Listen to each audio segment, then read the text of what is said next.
ছিল যে চিটাগং থেকে একটা এরকম গাড়ি আসতেছে যাদের ভিতরে ইয়াবা আছে। তো এটা আমাদের ডিবির সাথে ইন্টারসেপ্ট হয়েছে সে ফকিরাপুলের মোড়ে। ফকিরাপুলের মোড় ইন্টারসেপ্ট হওয়ার পরে আমরা এখানে ধাওয়া করি প্রায় 500-600 গজ পর্যন্ত ধাওয়া করা হয়। ধাওয়া করার পরে একজনে গুলি করতে করতে যাইতেছিল, কিন্তু আমরা 3 জন আসামিকে ধরে ফেলছি। গাড়িটাও আমরা উদ্ধার করতে পারছি এবং 9000 ইয়োবা আমরা উদ্ধার করতে পেরেছি। এবং আমাদের যে 3 জন আমাদের আহত হয়েছে, আমাদের একজন এএসপি উনিও অল্প একটু আহত হয়েছিল, এই হাতে এই অপারেশনটা লিড করছে। প্লাস আমাদের আরও 2 জন, একজন এএসআই আর একজন কনস্টেবল যে আহত হয়েছে তার ফায়ার গুলি লাগছে। ওইটা গত রাত্রে ওইটা রিমুভ করা হয়েছে। ওনারা আমরা এখন পুলিশ হসপিটাল দিয়ে দেবো, উনি সম্পূর্ণ আশঙ্কা মুক্ত। এবং আরেকজন এএসআই যে হয়েছে তারটা হয়েছে হলো অ্যাবডোমিনাল এখানে, বাট এটা আল্লাহর রহমত, যেটা অর্গানিক কোনো ইসে লাগে নেই। এই জন্য হয়তো ওনাদের হয়তো 24 কি 48 ঘন্টা পরে অপারেশন করে এটা বের করে দিলে আমরা ওনারও পুলিশ হতেন। ওনারা সবাই খুব ভালো অবস্থায় আছে আল্লাহ দিলে, কারো কোনো রকমের আর বাকি আসামি যে আছে এগুলির আমরা ধরার চেষ্টা করছি।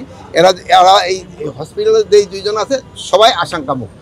স্যার, মানে সুনির্দিষ্ট আপনাদের কাছে কি তথ্য ছিল যার জন্য ওখানে চেকপোস্টটা বসালেন? এবং সুনির্দিষ্ট তথ্য দিল যে তারা ইয়াবা নিয়ে আসতেছে এবং ভয় ছিল যে এটা গুলি করলো। স্যার এই মাদক কারবারি গুলি করে পুলিশের উপর একটা চেকপোস্টে হামলা করলো চ্যালেঞ্জ করার পরেও, এই বিষয়টাকে আপনি কিভাবে দেখছেন? এই বিষয়টাকে যেহেতু আমাকে পুলিশ খুব সাহসিকতার সাথে কাজ করছে এবং 3 জনকে তারা ধরছে, মাদক উদ্ধার হয়েছে এবং গাড়ি উদ্ধার হয়েছে। এবং যে পুলিশ যে সাহসিকতার কাজ করছে, দেখেন নিজেদের তারা জীবন বাজি রেখা মাদককে নিয়ন্ত্রণ করার তারা চেষ্টা করছে। এই অবস্থায় পুলিশের প্রতি নির্দেশনা, পুলিশের যে রাইফেল ইউজ করবে, অথচ সন্ত্রাসী যারা তারা যে ভারী অস্ত্র ইউজ করতেছে, এতে করে কি মনে হয়?